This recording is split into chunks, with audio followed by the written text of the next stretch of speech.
వాడిపోయిన మల్లెపూ దండలు కథ. రచన నల్లబాటి రాఘవేంద్రరావు. కథాపఠనం మల్లవరపు సీతారాం కుమార్. షణ్ముగం తన కొడుకు అమర్నాథ్ పెళ్లి సంబంధానికి విజయవాడ వెళ్లే విషయంలో హడావిడిగా ఉన్నాడు. శ్రీకాకుళం సైకిల్ మీద స్పీడ్గా వచ్చి కొంచెం దూరంగా స్టాండ్ వేసి తన బుట్టలోంచి 4 మూరల మల్లెపూల దండ తీసి బయట నిలబడి ఉన్న షణ్ముగం భార్య సావిత్రికి అందించి షణ్ముగం వైపు తిరిగి, బాబాయ్ గారు, ఈ సంబంధం ఖచ్చితంగా ఖాయం చేసుకుని వచ్చేయాలండి.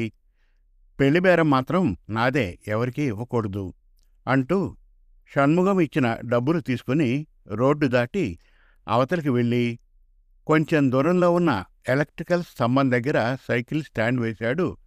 అక్కడ ఉన్న ఇంట్లో వాళ్ళకి పువ్వుల దండ ఇవ్వాలని. షణ్ముగం తన కొడుకు, భార్య, ఇతర బంధువులతో టాక్సీ ఎక్కి స్పీడ్గా విజయవాడ వైపు వెళ్తున్నాడు. రమారమి 20 సంవత్సరాల నుండి తన కొడుకు పెళ్లి సంబంధం గురించి ఈ విధంగా తిరుగుతూనే ఉన్నాడు షణ్ముగం. ఏ సంబంధానికి వెళ్ళినా ఏదో మైనస్, అసంతృప్తి. పిల్ల పొట్టి అని, రంగు తక్కువని, కులం గోత్రం తేడాగా ఉన్నాయని, బాగా లేనివాళ్లని, చాలా దూర ప్రాంతమని, చదువు తక్కువని, పిల్ల తల్లి తండ్రి అందంగా లేరని, అన్నీ కుదిరితే జాతకం బాగోలేదని, కట్నకారుకుని విషయం సరిగ్గా లేదని, పెళ్లికి బలమైన ముహూర్త బలం లేదని, ఇలా రకరకాల ఆలోచనలతో ఆ భార్యాభర్తలు సంబంధం కుదర్చలేకపోతున్నారు. 2-3 సంబంధాలు ముహూర్తాల వరకు వచ్చి ఆగిపోవడం, మళ్లీ సంబంధాల కోసం దండయాత్ర. ఇది ఎప్పటికీ తరగని సీరియల్లా కొనసాగుతూనే ఉంది. 20 ఏళ్ల క్రితం మొట్టమొదటి సంబంధానికి వెళ్లేటప్పుడు కూడా అప్పట్లోనే ఇంటింటికి చనువుగా తిరుగుతూ పువ్వులు అమ్ముకునే ఈ శ్రీకాకుళమే ఇదే రకంగా అప్పుడు కూడా అన్నమాట గుర్తొచ్చింది. ప్రస్తుతం కారులో జారబడి సంబంధం కోసం విజయవాడ వెళ్తున్న షణ్ముఖానికి ఊరందరితో చనువుగా ఉండే శ్రీకాకుళం అప్పట్లో ఒకప్పుడు షణ్ముఖం దగ్గరికి వచ్చి, బాబాయ్ గారు, మీ పేరు నాకు నోటికి తిరగదు గాని, అయ్యా, చిన్ని మాట వినండి.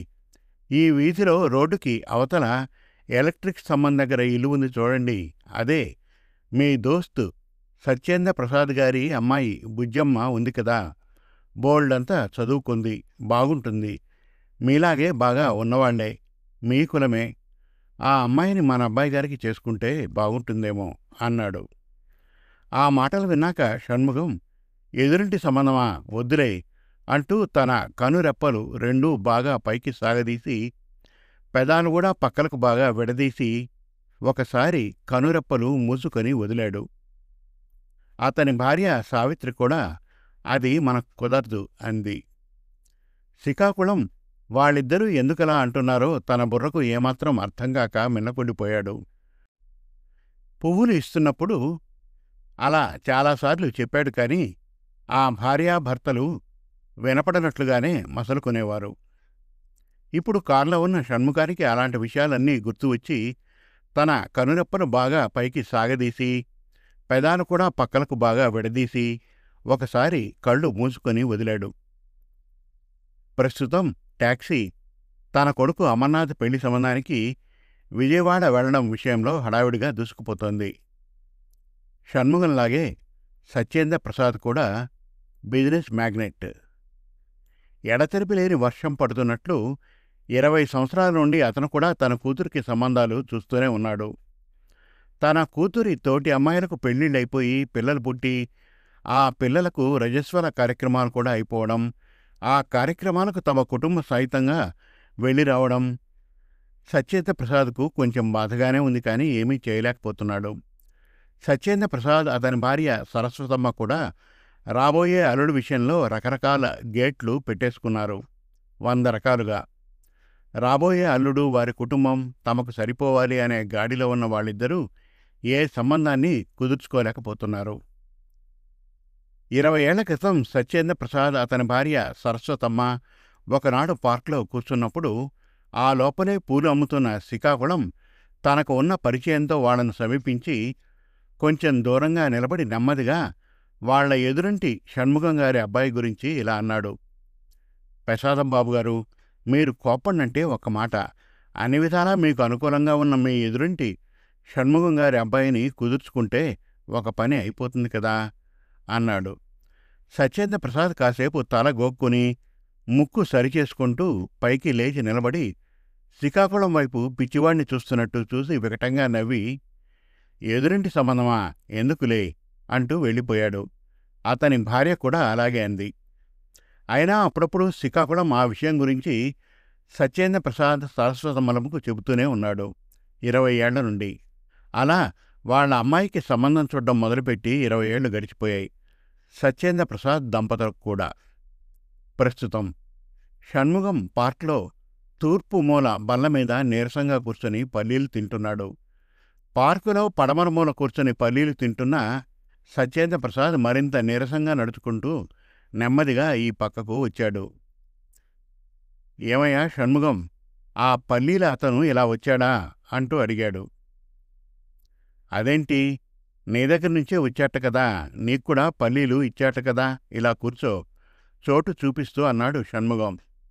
ఇచ్చాడు, మళ్ళీ తీసుకుందామని వచ్చాను. 20 ఏళ్ల నుండి నాకు ఆ పక్కనే కూర్చోవడం అలవాటైపోయింది. ఇక్కడ కూడా చల్లగానే ఉంది అన్నాడు. నేను కూడా చాలాసార్లు ప్రయత్నించాను నువ్వు కూర్చుండే ఆ పడమర బల్లవైపు వద్దామని. కానీ ఏదో ఇలా అలవాటైపోయి నువ్వు అన్నట్టు 20 సంవత్సరాల నుండి ఇక్కడే గడిచిపోతుంది. సరే, ఇలా కూర్చుంటానులే నీ పక్కగా. ఏమిటో ఎదురెదురు ఇళ్లల్లో ఉన్న 20 సంవత్సరాలైపోయింది మనమిద్దరం మాట్లాడుకొని కూర్చుంటూ అన్నాడు సత్యేంద్ర ప్రసాద్. ఈ బల్ల నాది కాదు కదా, కూర్చో నవ్వుతూ అన్నాడు షణ్ముగం. జోకులు వేయడం ఇంకా మానలేదు నువ్వు. అవును, మీ అబ్బాయి సంబంధాలు ఎంతవరకు వచ్చాయి? నీకు తెలియందేముంది, ఒకటి కుదిరితే ఒకటి కుదరడం లేదు. ఎందుకు పనికిరాని సంబంధాలు.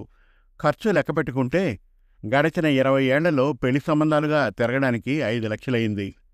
నాకు వయసు అయిపోతోందేమో, ఆరోగ్యం కూడా తగ్గిపోతోంది. ఓ పక్క సంబంధం కుదరడం లేదన్న మానసిక వేదన. చచ్చిపోవాలని ఉంది. మొన్న అమ్మాయి బాగుంది, సంబంధం కుదిరిపోతుంది అనుకున్నాను. తీరా చూస్తే ఆ అమ్మాయికి పన్ను మీద పన్ను. మీ చెల్లాయి మన వాళ్లలో ఎవరూ అలా లేరు, వద్దు బాబూ అంది అన్నాడు షణ్ముగం తిరిగి తిరిగి కాళ్ళు లాగినవాడిలా కాళ్ళు నిమురుకుంటూ. అలాగే నాకు కూడా జరిగింది. మేము సంబంధాలకు వెళ్ళిన చోట ఆ అబ్బాయికి 75,000 జీతమట. వాళ్ళు గొప్పగా ఉంటుందని 1,00,000 అని చెప్పుకుంటున్నారు. ఇదేమిటని అడిగితే మార్చి నుండి పెరుగుతుంది అన్నారు. మీ చెల్లెమ్మ వాళ్ళు అబద్ధం చెప్పారని ఆ సంబంధం వద్దు అనింది. మా అమ్మాయికి సంబంధం కుదిరే లోపల ప్రాణం పోయేలాగుంది. నాకు కూడా నీలాగే 5 లక్షలు ఖర్చయింది. ఇలాంటివి చెప్పాలంటే 1,00,000 ఉన్నాయి. 1000 అబద్ధాలాడి పెళ్లి చేయమన్నారు. కరెక్ట్గా అలాగే ఉంది ఇప్పుడు పరిస్థితి. అబద్ధాలు ఆడితే గాని పెళ్ళిళ్ళు చేయలేమేమో. నీకు నిజం చెప్తా, ఇంటికి ఎదురుగుండా ఉన్నావు, ఇందులో తప్పేముంది? మొన్న ఏమైందంటే మా అమ్మాయికి ఒక మంచి సంబంధం ప్రయత్నం చేస్తున్నప్పుడు ఇద్దరి వయస్సు సమానంగా ఉంది. వాళ్ళు ఒప్పుకోరు కదా. దాంతో మా అమ్మాయి వయస్సు 2 సంవత్సరాలు తక్కువ ఉన్నట్లు ఇంకొక బయోడేటా తయారు చేయించి పంపించాను. అన్నీ మాట్లాడేసుకున్నాం. ముహూర్తాలు పెట్టుకునే టైంలో వాళ్లకు నిజం తెలిసిపోయి క్యాన్సిల్ చేసేశారు. తప్పు నాదే కదా, నోరు మూసుకొని వచ్చేశాను నిట్టూరుస్తూ అన్నాడు సత్యేంద్ర ప్రసాద్. ఇలాంటివి నాకు కూడా చాలా జరిగాయి. నేను కూడా మా అబ్బాయికి మొన్న ఒక సంబంధం ఫిక్స్ చేసుకునే లెవెల్కి వెళ్ళిపోయాను. కానీ పెళ్లి జరగడం కోసం నీలా నేను ఆడిన చిన్న అబద్ధం ఆ సంబంధాన్ని చెడగొట్టింది. సరే, మనవి మంచి కుటుంబాలు కనుక మన పిల్లలు ఇప్పటివరకు లేచిపోలేదు. అందుకు సంతోషిద్దాం. సంతోషించడం కాదు, అనవసరపు భేషజాలకు, అహంభావాలకు, అతి ఛాదస్తాలకు పోయి మనిద్దరం మన పిల్లల పట్ల పెద్ద తప్పు చేశాం. వాళ్ల యవ్వన జీవితాలను గుర్తించలేకపోయాం. ఇప్పటికైనా బుద్ధి తెచ్చుకొని మనిద్దరం ఒక అడుగు ముందుకు వేద్దాం. అవును, నీకు చెప్పాలని చాలా సంవత్సరాల నుంచి అనుకుంటున్నాను. 5 సంవత్సరాల క్రితం మా సిద్ధాంతి గారికి మీ అబ్బాయి జాతకం వేరే వాళ్ళ దగ్గర సంపాదించి చూపించాను. మీ అబ్బాయికి మా అమ్మాయికి కరెక్ట్గా సరిపోతుందట. తెగ ఆనందపడిపోతూ చెప్పాడు సత్యేంద్ర ప్రసాద్. నేను 10 సంవత్సరాల క్రితమే చూపించాను మీ అమ్మాయి జాతకం. బాగా కుదిరిందట ఇద్దరికీ. నీతో అందామంటే ఏమిటో అలా గడిచిపోతోంది. ఏం, నీకేమైనా ఉద్దేశం ఉందా? మరింత ఆనందంగా అడిగాడు షణ్ముగం. అలా అంటున్నావు గాని నీకు మాత్రం ఆ అభిప్రాయం లేదా? సరే, ఒకసారి పెళ్లి చూపులు ఏర్పాటు చేస్తే సరి. పెళ్లి చూపులా? ఇంకా నయం. రోజుకు 90 సార్లు ఒకరినొకరు చూసుకుంటున్నారు, మాట్లాడుకుంటున్నారు. మా అబ్బాయిని ఇదివరకెప్పుడో మీ అమ్మాయి గురించి అడిగితే నాకిష్టమే అన్నాడు. ఏంటో మరి. 5 ఏళ్ల క్రితం మా ఇంట్లో మాట్లాడుకుంటున్నప్పుడు మీ అబ్బాయిని చేసుకోవడానికి మా అమ్మాయి కూడా బాగా ఇష్టపడింది. శుభం. ఈ సంవత్సరంలో ఇలా ఒక మంచి ముహూర్తం ఉందట. రేపు 20వ తారీఖు. అది తప్పితే మళ్ళీ సంవత్సరం వరకు ముహూర్తాలే లేవట. అంటే ఇప్పటికి 10 రోజులు టైం ఉంది. సరిపోతుంది. డబ్బులుంటే ఎంతసేపు ఈ రోజుల్లో? నడు, ఆ పని మీద ఉందాం. మరి ఇచ్చిపుచ్చుకునే వ్యవహారాలు? ఇప్పటికే వెధవ ఈగోలకు పోయి పిల్లలిద్దరి యవ్వన జీవితాలు నాశనం చేశాం. ఇంకా ఈ వెధవగోల ఎందుకు? నువ్వు ఇచ్చినంత, ఇవ్వకపోయినా పర్వాలేదులే. చూసుకో, నువ్వు అనుకున్న దానికి 4 రెట్లు చేస్తా నేను. 10 రోజుల తర్వాత దగ్గరలోని సిటీలో 5 స్టార్ హోటల్లో అమర్నాథ్ బుజ్జమ్మల పెళ్లి ఘనంగా జరుగుతోంది. గేటు బయట వందలాది కార్లు, మోటార్ సైకిళ్ళు. అదుగో అప్పుడే స్పీడ్గా సైకిల్ మీద వచ్చి తన బుట్టలో 20 మూరల మల్లెపూల దండలతో లోపలికి వెళ్లాలని ప్రయత్నించాడు శ్రీకాకుళం. వెళ్ళనివ్వకుండా అడ్డుకున్నారు కాపలావాళ్లు. పెళ్లి పూర్తయి జనమందరూ వెళ్ళిపోయి ఆ ప్రాంతం నిర్మానుష్యం అయిపోయింది. అయినా ఇంకా అక్కడే రోడ్డు అవతల తన బుట్టలో వాడిపోయిన మల్లెపూ దండల్ని చూసుకుంటూ అనగా మనిషిగా నిలబడ్డాడు తన సైకిల్ పట్టుకొని శ్రీకాకుళం. వాళ్లకు పుట్టిన పిల్లలకు పెళ్లి సంబంధాలు చూడవలసిన వయసులో పాపం వాళ్ళిద్దరికూ పెళ్లి చేశారు వాళ్ళ పెద్దలు అనుకున్నాడు మనస్సులో. వయసు ముదిరిపోయాక పెళ్ళైన ఆ కొత్త జట్టను తలుచుకొని అక్కడ తెగ బాధపడేది శ్రీకాకుళం ఒక్కడే. సమాప్తం. మరిన్ని చక్కటి కథల కోసం, కవితల కోసం, వెబ్ సిరీస్ కోసం మనతెలుగుకథలు.com విజిట్ చేయండి. Thank you.